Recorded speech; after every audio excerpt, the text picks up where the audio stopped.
이제 앞으로 제가 나눌 내용인데, 이게 정말 여러분들도 이제 오늘 또 들을 때, 뭐 다 들었던 얘기지, 이렇게 보지 마시고 좀 새로운 관점에서 한 번 더 깊이 생각하셨으면 좋겠어요. 이 선민의식, 그리고 이게 이제 오늘날의 여러분과 이제 우리의 신앙에 대해서도 한번 생각해 볼 필요가 있는데, 어쨌든 계속 좀 읽어드릴게요. 실제로 초대교회 여러 이단들과 잘못된 사상들 가운데 유대주의는 가장 포괄적이며 무서운 기독교 진리의 회방자였다는 거예요. 그러니까 뭐 우리가 이미 사도행전에서도 너무나 많이 나눴지만은, 사도행전에서 가장 걸림돌과 박해 누굽니까? 유대인들이잖아요. 근데 유대인들이 누구예요? 하나님을 믿는 사람들이잖아요. 그러니까 이게 말이 안 되는 거예요. 하나님을 믿는 사람들이 하나님을 믿는 사람을 괴롭힌다는 거예요. 이걸 어떻게 이해해야 되냐는 거죠. 그러면 둘 중에 하나는 잘못된 거잖아요. 그러니까 하나님을 안 믿고 있거나 잘못 믿고 있는 거고, 한쪽은 하나님을 제대로 믿어서 받게 되는 거잖아요. 이게 이 싸움이 계시록까지도 계속 나타나고 있는 거예요. 그러니까 구약의 구약의 이스라엘 이야기는 이제 구약에 끝났고, 신약은 예수님 얘기니까 그런 율법이나 뭐 유대인 얘기, 뭐 율법주의 얘기, 이건 상관없는 거다. 아니잖아요. 예수님이 오셔서도 계속 싸운 게 바리새인, 율법주의자들, 유대인들. 아니, 바울도 나중에 그 은혜를 받고서 로마서 쓰면서 또 유대인들에게 그 말씀을 또 재해석해주고 가르치고. 그러면 이게 이스라엘에만 문제입니까? 이스라엘에 국한된 문제입니까? 아니잖아요. 이거 오늘날 우리가 살고 있는 이 세상에서도 그 싸움, 그 율법과 은혜의 싸움은 아주 치밀하게, 아주 계속 되고 있다라는 걸 사실 성경이 보여주는 거고, 그러면 이거 지구적으로, 역사적으로 보면 결국 은혜냐 율법이냐, 스스로 얻는 구원이냐 하나님이 주시는 구원이냐, 이 싸움이라는 거예요. 성경이 말하는 가르침은 예수 그리스도란 진리냐, 아니면 인위적인 인간적인 사람의 어떤 그 지적, 어떤 영적 능력을 이용해서 얻게 되는 이 구원의 싸움이 계속 첨예하게 대립하고 있는 거고, 여러분들 내면의 영적 싸움도 그 싸움이에요. 사실은 내 힘으로 살아갈 것인가, 하나님 앞에 나를 그냥 아브라함이 이삭을 그냥 바치는 것처럼 그냥 하나님 앞에 나를 그냥 바짝 엎드릴 것인가. 여러분, 그 집회 같은 데 가갖고, 저 여러분도 잘 아시지만 예전에 그런 찬양 모임 가면 주님을 위해서 살겠습니다, 은혜 다 받고 이제 마지막에 인도자가 그러시잖아요. 자, 오늘 예배드리고 은혜 받으셨는데 이제 주님을 위해서 살겠습니다, 우리 뭐 그런 분들 두 손 높이 들자 그러면은 갑자기 어떻게 해요? 안 들잖아요, 손을. 일어나십시오 그러면 안 일어나잖아요. 왜요? 괜히 이거 했다가 이제 잘못 걸려 들어가고 평생 여기에 이제 시달릴까봐. 근데 주님이 뭐 우리를 잡수십니까? 아니면 주님이 우리를 괴롭히십니까? 그게 아닌데도, 그걸 아닌 걸 아는데도 그렇게 못하겠는 거잖아요. 왜요? 내 힘으로 살고 싶고, 내가 계획하고 내가 생각한 대로 살고 싶은 게 인간이에요. 그러니까 하나님의 은혜 따위는 사실은 우리는 별로 달갑지가 않단 말이에요. 교회가 뭐 하는 데입니까? 하나님의 은혜를 따르십시오, 하나님의 구원을 따르십시오, 하나님께 순종하십시오, 말씀을 따라가십시오, 이게 교회잖아요. 근데 성도들은 하나님의 말씀이나 은혜나 구원 다 좋은 얘기인데 저는 빼주세요, 저는 제가 계획하고 생각한 대로 살고 싶어요. 이 싸움인 거죠. 심지어 예수님도 십자가 지기 전에 뭐라 그러십니까? 아버지, 하실 수만 있으면 이 잔을 옮기세요, 이렇게 예수님도 그러셨어요. 근데 분명히 말씀하십니다. 우리가 이제 베드로 사건도 똑같죠. 예수님이 사단아 그런단 말이에요, 베드로에게. 이게 본색이란 말이죠. 이 베드로 본색, 영웅 본색이 아니라 베드로 본색. 그래, 네 마음에 늘 사람의 일만 생각했던 거야.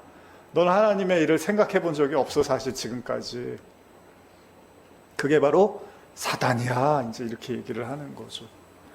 로마서 2장 28절 이하 보면, 무릇 표면적 유대인이 아니요 표면적 육신의 할례가 아니니라. 오직 이면적 유대인이며 할례는 마음에 할지니 영에 있고 율법 조문에 있지 아니한 것이라. 그 칭찬이 사람에게서가 아니요 다만 하나님에게서니라. 자, 분명히 바울이 말하죠. 겉으로 유대인이라고 그걸 유대인이라고 하지 않는다. 이스라엘은 영적 이스라엘을 이스라엘이라고 한단 말이죠.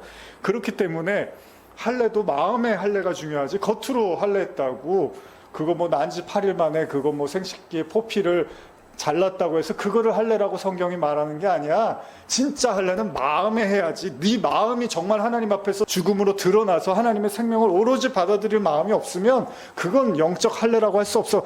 귀에 할례 받은 게 아니야. 귀에 하나님 말씀 들을 생각이 없으면, 그건 순종할 수 없으면 그걸 할례라고 하지 않아라고 이제 바울이 아주 과감한 어조로 쓰고 있는 거죠. 그렇기 때문에 예수 믿는 사람들을 박해하고 심지어 예수님까지도 잡아다가 죽일 수가 있었던 거예요. 이게 여러분들 우스운 얘기가 아닌 거예요. 이렇게 하나님의 은혜나 정말 말씀이 무엇을 지시하는지를 제대로 이해하지 못하면 우리는 수시로 하나님의 대적자가 되고 하나님을 반대하는 사람, 또 하나님의 사람들을 못살게 굴고 괴롭히는 사람으로 전락할 수가 있고, 바울도 맨날 하는 얘기지만 바울도 꿈에도 몰랐던 거잖아요. 자기가 그런 사람인지. 근데 우리도 마찬가지라는 거예요. 정말 우리가 그 말씀과 은혜와 그리스도가 메시아 되심을 온전히 인정하지 못하면 수시로 우리도 여기를 들락달락 하니까, 오죽하면 예수님이 주기도 보내서 뭐라 그럽니까? 우리를 시험에 들게 하지 마옵시고, 이런 말을 하는 거예요. 수시로 인간은 그 은혜와 율법 사이를 들락달락하고, 말이 좋아서 은혜와 율법이 뭐예요? 나하고 하나님 사이를 왔다 갔다 하는 거죠. 그러면서 고린도전서 1장 22절에 유대인은 표적을 구하고 헬라인은 지혜를 찾으나 우리는 십자가에 못 박힌 그리스도를 전하니 유대인들에게는 거리끼는 것이요 이방인들에게는 미련한 것이로되. 이것도 가만히 보시면 이 십자가가 생명인데 이제 우리에게는 그렇잖아요. 근데 다른 사람들한테는, 유대인들에게는 지금 거리끼고 저주고 죽음이고 사망이고 망하는 거고 실패란 말이에요. 그러니까 완전히 똑같은 걸 보고 시각 차이가 완전히 달라진다라는 거죠. 근데 왜 그러냐면 유대인들은 뭐를 구하냐면 표적을 구한다는 거예요. 표적은 뭐죠?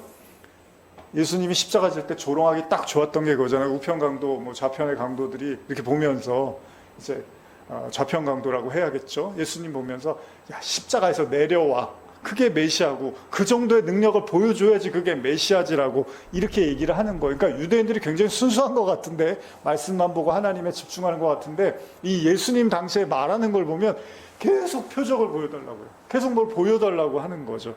구원을 받음에 있어서 그들은 이미 하나님의 선택받은 자라는 이 생각을 못 버렸습니다. 그래서 이 선민사상이라고 하잖아요. 이 생각에 깊이 빠져 있어서 십자가를 통한 구원이라는 건 의미가 없는 거예요. 아니, 이미 구원을 받았는데 뭘 저 사람이 왜 십자가를 져서 나를 구원했다 그래? 저 사람이 왜? 이제 이런 생각을 하는 거예요. 다시 말하면 그들에게 십자가를 거친 구원은요, 당시 그리스도인들은 이단이고 이방인이라고 생각했던 거잖아요. 따라서 그들이 표적을 구했던 이유는 십자가가 아니라 능력을 보여달라는 거예요. 하나님의 능력을 보여줘서 우리가 믿게 해달라는 거예요. 오늘 제가 이거 설교 준비하면서도 그런 이제 질문을 던지는데, 왜 하나님이 예수님을 보내면서 모든 사람이 보기에 그럴 만한 메시아로 보내시질 않고 왜 초라하고 저주받은 사람처럼, 망한 사람처럼 그런 모습으로 보내서 결국 십자가까지 지게 했냐는 거예요. 이게 도저히 이해가 안 되고 용납이 안 됐던 거죠. 당연하지 않습니까? 유대인들에게 있어서는. 따라서 이런 거짓된 유대인들을 예수님이 사단의 회당이라고 하고, 왜요? 그들이 이미 하나님하고는 완전히 결별이 끊어졌는데 그걸 전혀 감지를 하지 못하고 하나님의 자녀들을 계속 핍박하고 조롱하고 심지어 죽이려고 했다는 겁니다. 그래서 마태복음의 세례 요한이 뭐라고 합니까? 3장에 보시면 바리새인들하고 사두개인들 향해서 뭐라 그럽니까? 누가 너희를 가리켜 임박한 환난을, 진노를 피하라고 하냐 그러면서 여기서 유명한 독사의 자식이라는 말이 나오는 거죠. 회개해라 그런단 말이에요. 그러면서 뭐라 그래요? 속으로 너희들이 아브라함의 조상이라, 아브라함이 우리 조상이라 이런 말 하지 말라는 거예요. 하나님이 이 돌들로도 아브라함의 자손이 되게 하시리라, 이런 이제 말씀을 하는 거죠.